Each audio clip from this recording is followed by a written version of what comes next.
অবশেষে উদ্ধার করা হলো হাসান নাসরুল্লাহর মৃতদেহ। ইসরায়েলি অ্যাটাকে হিজবুল্লাহ চিফের এই মৃত্যু সংবাদ নিঃসন্দেহে লেবাননবাসীর কাছে বড় ধাক্কা হতে পারে। সাম্প্রতিক সময়ে অভিনব কায়দায় ইসরায়েল কিন্তু এই যে হিজবুল্লাহ গোষ্ঠীকে বিভিন্ন সময় আক্রমণ করেছে, কখনো পেজার অ্যাটাক বা কখনো ওয়াকি টকি বিস্ফোরণ। আক্রমণের ক্ষেত্রে যে মুনশিয়ানা ইসরায়েল দেখিয়েছে তা কিন্তু গোটা বিশ্বকেও ধারাবাহিকভাবে চমকে দিয়েছে। তবে এবার যে কায়দায় এই হিজবুল্লাহ প্রধান হাসান নাসরুল্লাহকে তারা মারলো তা নিঃসন্দেহে গোটা বিশ্বের কাছেও শিক্ষণীয়। মনে রাখতে হবে, এই হাসান নাসরুল্লাহ কোথায় থাকতেন তা কিন্তু হাতে গোনা কয়েকজনই জানতেন। ইরানের কয়েকজন সর্বময় কর্তা এবং হিজবুল্লাহর যে টপ পোস্ট অফিসিয়াল ছাড়া এই হাসান নাসরুল্লাহর গোপন আস্তানার কথা কেউ জানতো না। সেখানে কিভাবে ইসরায়েল এই পুরো আস্তানার সন্ধান পেল তা কিন্তু গোটা বিশ্বের কাছে এখন রীতিমতো চর্চার বিষয়। মনে রাখতে হবে, লেবাননের প্রধান শহর বেইরুটে যেখানে এই যে হিজবুল্লাহর হেডকোয়ার্টার, সেই হেডকোয়ার্টারের নিচে গোপন ডেরা বা বাংকারে কিন্তু থাকতেন হিজবুল্লাহ চিফ হাসান নাসরুল্লাহ, এবং সেই বাংকারে ৮০ টন বোমা তারা ফেলে এবং ইসরায়েলি এই ৮০ টন বোমার আঘাতে এই হিজবুল্লাহ চিফ হাসান নাসরুল্লাহ কিন্তু মৃত্যুবরণ করে, যা নিঃসন্দেহে লেবাননবাসীর কাছে এক বড় ধাক্কা এবং পুরো যুদ্ধে ইসরায়েলের কাছে একটা বড় জয়। কিন্তু এর ফলে বিশ্বের একাধিক প্রান্তে একাধিক কথাবার্তা এবং প্রশ্নচিহ্ন কিন্তু উঠতে শুরু করেছে। মনে রাখতে হবে, ভারতে অবস্থিত কাশ্মীর, সেই কাশ্মীরে স্বয়ং এই হিজবুল্লাহ চিফের মৃত্যুর বিরুদ্ধে মিছিল বেরিয়েছে এবং একাধিক নেতা কাশ্মীরের যে নির্বাচন, সেই নির্বাচনের ক্যাম্পেইন অবধি স্থগিত রাখলেন, যা ভারতের কাছেও কিন্তু অত্যন্ত ভাবার একটা বিষয় বলে আমার ব্যক্তিগতভাবে মনে হয়। তবে গোটা পরিস্থিতি কোন দিকে যাচ্ছে এবং এর পরে ইসরায়েল ঠিক কাকে টার্গেট করতে পারে সেই সবকিছুই জানাবো আজকের এই ভিডিওতে। আপনারা দেখছেন দ্য ইন্ডিপেন্ডেন্ট বেঙ্গল, আমি শিবম।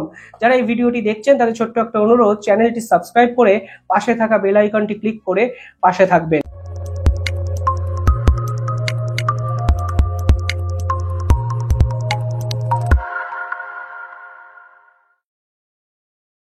ইসরায়েল যে বড়সড় অ্যাটাকের পরিকল্পনা করছে তা কিন্তু হদিশ মিলেছিল ইউএন কাউন্সিলে ইসরায়েলের প্রধানমন্ত্রীর বক্তৃতায়। মনে রাখতে হবে, ইউএন কাউন্সিলে নজিরবিহীন এক দৃশ্য সেদিন দেখা গেছিল। যখন ইসরায়েলি প্রধানমন্ত্রী বক্তৃতা দিচ্ছিলেন তখন বিশ্বের একাধিক দেশ কিন্তু তার বক্তব্যকে বা স্পিচকে বয়কট করেছিল, কিন্তু ভারত এবং আমেরিকার মতো প্রভাবশালী দেশ কিন্তু ইউএনের সেই স্পিচ কিন্তু বয়কট করেনি। সেদিন ইসরায়েলি প্রধানমন্ত্রী কি বলেছিলেন? তিনি দুটি পোস্টার নিয়ে একদিকে পৃথিবীর আশীর্বাদ এবং অন্যদিকে পৃথিবীর অভিশাপ অর্থাৎ দ্য কার্স বলে চিহ্নিত করেন, যা ভীষণ মাত্রায় কন্ট্রোভার্সির জন্ম দেয় পরবর্তীকালে। This is the map I presented here last year. It's a map. It shows Israel and its Arab partners forming a land bridge connecting Asia and Europe between the Indian Ocean and the Mediterranean Sea.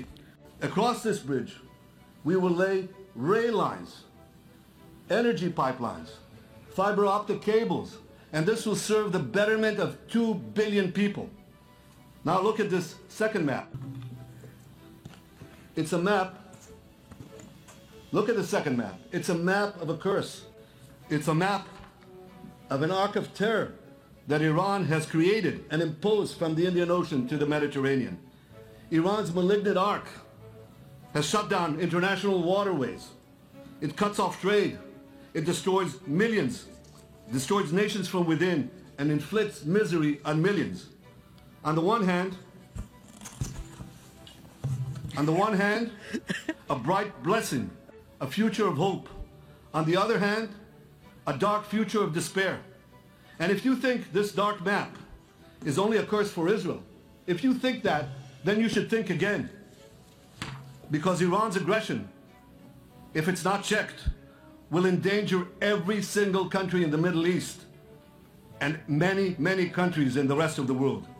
তিনি পৃথিবীর ব্লেসিংসে বিভিন্ন দেশকে include করেছিলেন, যেখানে Saudi আরব, ভারতের মতো বিভিন্ন দেশ ছিল, এবং পরবর্তীকালে ইসরায়েল চাইছে ইন্ডিয়ান ওশিয়ানের সাথে ইউরোপের ব্যবসা বাণিজ্য যেন আরও সুগঠিত হয়, সেই চেষ্টা ভবিষ্যতে পৃথিবীর আশীর্বাদ পুষ্ট দেশগুলোকে কাজে লাগিয়ে তারা করবেন। সেখানে রেলওয়েজ তৈরি করার কথা বলেছিলেন, সেখানে তারা এনার্জি পাইপলাইন তৈরি করার কথা বলেন, এবং এই সকল ভীষণ উন্নত মানের যোগাযোগ ব্যবস্থা তৈরি করলে 2 বিলিয়ন মানুষ যেন সহায়তা পান, সেই কথাই কিন্তু ইসরায়েলি প্রধান প্রধানমন্ত্রী সেদিন বলেছিলেন। পাশাপাশি দ্য কার্স হিসাবে চিহ্নিত করেন লেবানন, ইরাক, ইরান, সিরিয়ার মতো একাধিক দেশ। Ladies and gentlemen, order.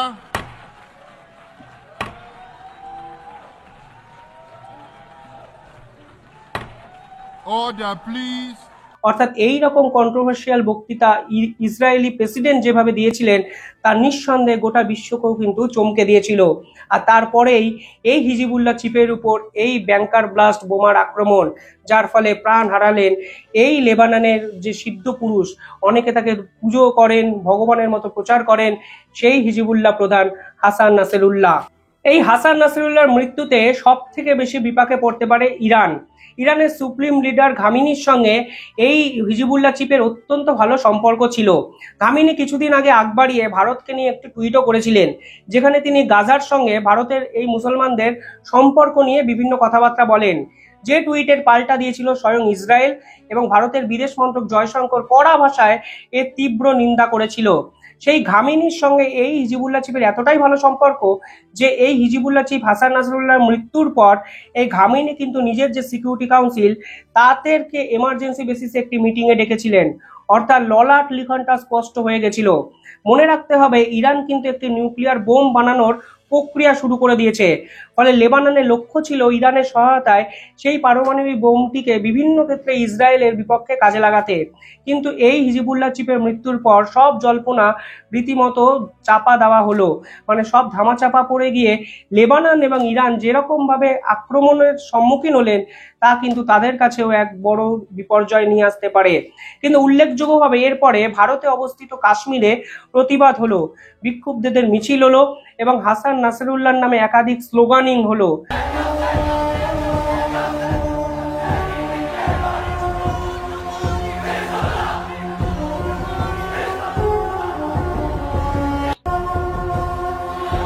World media, বিশ্বের বিভিন্ন মিডিয়া এটি কিন্তু ঢালাওভাবে প্রচার করলেন। আল জাজিরার মতো নিউজ পেপারে এর ছবি, ভিডিও বিভিন্ন ক্ষেত্রে সার্কুলেট করা হলো, যা ভারতের সুরক্ষা এবং ভারতবাসীর যে চাহিদা এবং ভারতবাসীর মানসিকতা নিয়েও কিন্তু সারা বিশ্ব প্রশ্ন চিহ্ন তুলতে বাধ্য। We do now have official confirmation from the Hezbollah group of the death of Hassan Nasrallah. What's your response, please? মনে রাখতে হবে, এই কাশ্মীর ভ্যালিতে যারা শিয়া কমিউনিটি আছে তারা রীতিমতো মিছিল করলেন এবং আরও শুনলে অবাক হবেন, কাশ্মীরের নির্বাচনের আগে একজন ক্যান্ডিডেট ক্যাম্পেইন বন্ধ রাখলেন এই হাসান নাসরুল্লাহর মৃত্যুতে। কাশ্মীরে প্রোটেস্ট হলো এবং পরবর্তীকালে আপনি যদি দেখেন মিডিয়ার সামনে একাধিক মহিলারা যে ভাষায় কথা বললেন তা নিঃসন্দেহে ভারতের কাছেও কিন্তু একটা বড় থ্রেট। आपने एक हिजबुल्लाह चीफ को मारा है, हर घर से हिजबुल्लाह निकलेगा। I am talking to the Israel, the chief minister of Israel. मैं हर उस इंसान से बात कर रही हूँ जो फलस्तीन के खिलाफ है। मैं लेबनानियंस को हौसला देना चाहूंगी कि वो बिल्कुल भी फिक्र ना करे, क्योंकि हम उनके साथ हैं। একাধিক বালিকা বললেন যে আমাদের ঘরে ঘরে এই যে হিজিবুল্লাহর যে চিফ তৈরি হবে, হাসান নাসরুল্লাহ তৈরি হবে, আমাদের ঘর ঘর থেকে হিজিবুল্লাহ বেরোবে। তা নিঃসন্দেহে ভারতের মানসিকতাকেও কিন্তু গোটা বিশ্বের সামনে এক খারাপ বার্তা রূপে দেখা হতে পারে। দেখুন, ইউএন কাউন্সিল কোনোভাবেই চায়নি এই ইসরায়েল এবং এই লেবাননের যুদ্ধ যেন দীর্ঘায়িত হয়। এমনকি রাশিয়ার মতো দেশ, ফ্রান্সের মতো দেশও এই ইসরায়েলকে বারংবার করে রিকোয়েস্ট করেছিল তারা যেন যুদ্ধ থামায়। কিন্তু ইসরায়েল কোনোভাবেই কিন্তু তাদের অবস্থান থেকে পিছনে সরে আসেনি। তারা মনে করেছিল এই যে সন্ত্রাসবাদী বা জঙ্গি গোষ্ঠী, তাদের একটাই শেষ পরিণাম হতে পারে, তা হলো মৃত্যু। এবং ইসরায়েল কিন্তু নিজের অবস্থানে প্রথম দিন থেকে আজ অব্দি স্টিক করে আছে। মনে রাখতে হবে, এই ইসরায়েলের পিছনে আছে আমেরিকা। প্রধানত আমেরিকা যেভাবে ইসরায়েলকে সমর্থন করছে তা কিন্তু ইসরায়েলের কাছে এক বড় আশীর্বাদ। এবার সামনে আমেরিকার নির্বাচন, সেখানে যদি ডোনাল্ড ট্রাম্প কোনোভাবে ক্ষমতায় আসেন তাহলে ইসরায়েলের যে দাপট তা কিন্তু আরও বেশি বেড়ে যেতে পারে বলে অনেকে মনে করছেন। এখানে আর একটা প্রশ্ন উঠে আসছে। মনে রাখতে হবে, ইসরায়েল সবসময় টেকনোলজিক্যালি এত সাউন্ড যে সেই টেকনোলজির পার্ট নিয়ে অনেক বেশি কথা হয়। তাদের অস্ত্রশস্ত্র পৃথিবীর বিভিন্ন দেশে তারা ব্যবসা বাণিজ্যের কাজে লাগান, সেটাও বাস্তব। কিন্তু এই হিজবুল্লাহ চিফের মৃত্যুতে তাদের যে স্পাই ডিপার্টমেন্ট তা কিন্তু অনেক বেশি অ্যাক্টিভ হয়েছে বলে মনে করছেন। কারণ এই হিজবুল্লাহ চিফ কোথায় থাকতেন তা হাতে গোনা কয়েকজনই জানতো, এবং ইরানের এক দুজন লোক ছাড়া তার গোপন আস্তানা সন্ধান দেওয়া কারোর পক্ষেই কিন্তু সম্ভব ছিল না। কিন্তু ইরানের এই স্পাইকেও কিন্তু কার্যত কিনে ফেলেন ইসরায়েলিরা। মানে বিপুল টাকার যোগানও কিন্তু ইসরায়েল এই যুদ্ধে ভীষণ মাত্রায় ব্যবহার করছেন, যার ফলস্বরূপ হিজবুল্লাহ চিফ হাসান নাসরুল্লাহর মৃত্যু। কিন্তু আমার মেন কনসার্ন হলো প্রধানত দুটো। এক, কাশ্মীরে যে নজিরবিহীন দৃশ্য দেখা গেল তা নিয়ে গোটা বিশ্ব ভারতের সম্পর্কে কি ভাবছেন, এবং পরবর্তীকালে জিও পলিটিক্যাল সারফেসে ভারতকে নিয়ে তাদের ধারণা কি হচ্ছে, সেটা আমার কাছে একটা বড় প্রশ্ন। মনে রাখতে হবে, কাশ্মীরের যে বিরোধী নেতা ওমর আবদুল্লাহ, তিনি কিছুদিন আগে বলেছিলেন গাজা এবং যে ইসরায়েল এবং হিজবুল্লাহদের যে যুদ্ধ সেটিকে থামানোর জন্য ভারতকে প্রেসারাইজড করতে হবে। কিন্তু ভারত প্রেসারাইজড করলেই কি ইসরায়েল শুনবে, সেটাও তো একটা বড় প্রশ্ন। কারণ যেখানে রাশিয়া, ফ্রান্স এবং ইউএন কাউন্সিল ইসরায়েলকে থামাতে পারেনি, সেখানে ভারতের একটা অনুরোধ ইসরায়েল কিভাবে রাখবে, সেটাই একটা বড় প্রশ্ন। মনে রাখতে হবে, একজন সাংবাদিক একটি টিভি মিডিয়ায় যখন ইন্টারভিউ দিচ্ছিলেন, তখন যখন হিজবুল্লাহ যে গোষ্ঠী তার যে নেতা এই মৃত্যু সংবাদ যখন পান, তিনি কিন্তু ক্যামেরার সামনেই কেঁদে ফেলেন। ফলে তার যে গ্রহণযোগ্যতা তা কিন্তু সুস্পষ্ট। অর্থাৎ ইরান, ইসরায়েল একাধিক ক্ষেত্রে বিভিন্ন জল্পনা সৃষ্টি হলেও মেনলি লেবাননবাসী, ইরাকবাসী এবং বিশ্বের একাধিক শিয়া সম্প্রদায়ের মধ্যে এই যে হিজবুল্লাহ চিফ হাসান নাসরুল্লাহর মৃত্যু এক বড় কালো বিপর্যয় বলে অনেকে মনে করছেন, তা কিন্তু একাধিক ভিডিও দেখলেই আমরা বুঝতে পারছি।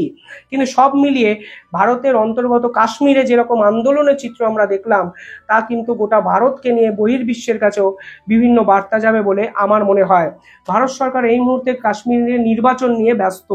এই নির্বাচনে কি হবে কি হবে না তা তো অনেক পরের ব্যাপার, কিন্তু ভারতবাসী কোথাও গিয়ে এই অখণ্ডতাটাকে সমর্থন করছে কিনা, সেটাও কিন্তু এই মুহূর্তে দাঁড়িয়ে অনেক বড় প্রশ্নচিহ্ন বলে আমার মনে হচ্ছে। পাশাপাশি বাংলাদেশ এই হিজবুল্লাহর যে মৃত্যু তা নিয়ে একাধিক মন্তব্য প্রকাশ করছেন, সেখানে স্পষ্টত তারা ইসরায়েলের বিপক্ষে কথা বলছে। কিন্তু ভারতের সঙ্গে ইসরায়েলের বর্তমান যে সম্পর্ক, তারা কিন্তু খুব কূটনৈতিকভাবে ডিপ্লোম্যাটিক একটা নিউট্রাল স্ট্যান্ড বজায় রেখেছে। যখন ভারত সরকার নিউট্রাল স্ট্যান্ড বজায় রাখছে, তখন কাশ্মীরবাসীর এই আন্দোলন, কাশ্মীরবাসীর এই প্রোটেস্ট নিঃসন্দেহে ভবিষ্যতে ভারতের সুরক্ষার ক্ষেত্রে বড় প্রশ্নচিহ্ন তুলে দিতে পারে বলে আমার মনে হয়।